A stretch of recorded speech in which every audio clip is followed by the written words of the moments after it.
صحابہ کو ایسا عشق تھا آپ علیہ سے رسول جنت میں آپ کے ساتھ رہے، بس یہی ان کی کامیابی کی نشانی ہے۔ اس میں کوئی صحابہ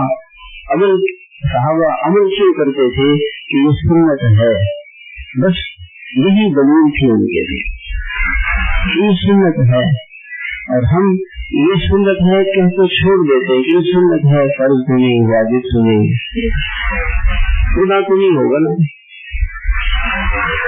اور وہ کہ یہ سنت ہے اس پر عمل کرتے، اسی وجہ سے اس پہ عمل کرتے۔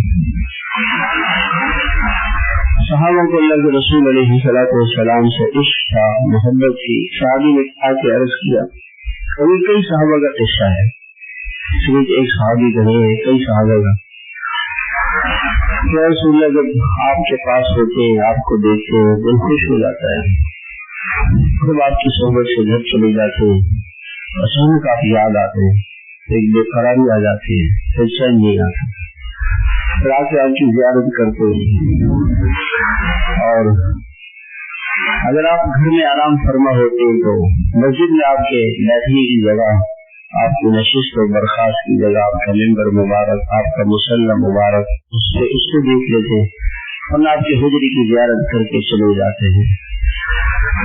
لیکن اب ایک بے قراری ہے کہ آپ بھی دنیا سے چلے جائیں گے اور ہم بھی دنیا سے چلے جائیں گے، تو انشاءاللہ ہم بھی جنت میں ہوں گے، صحابہ کرام تو سارے جنت ہی تھے، اور آپ بھی جنت میں ہوں گے۔ اگر آپ کی جنت اعلیٰ درجے کی ہوگی اور ہماری جنت اس سے نیچے ہوگی، تو جنت میں جب آپ یاد آئیں گے تو آپ کے پاس کیسے ہم حاضر ہو سکیں گے؟ یہ صحابہ نے سوال کیا، تو آپ نے اس کا جواب نہیں دیا، آپ خاموش ہو گئے۔ اور کئی صحابہ آئے اور یہ سوال کیا کہ رسول اللہ، وہ جو ان کے کہنے کا مطلب یہ تھا کہ رسول اللہ صلی اللہ علیہ وسلم زندگی میں آپ کے بغیر کیسے مزہ آئے گا؟ ہمارا کوئی دوست ہوگا، کوئی چلو یار تفریح کے لیے، آپ کے بغیر کیسے ہمیں مزہ کہاں آئے گا؟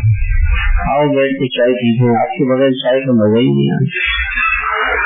تو صحابہ کے سارے مزے اللہ کے رسول سے مزے لیتے تھے۔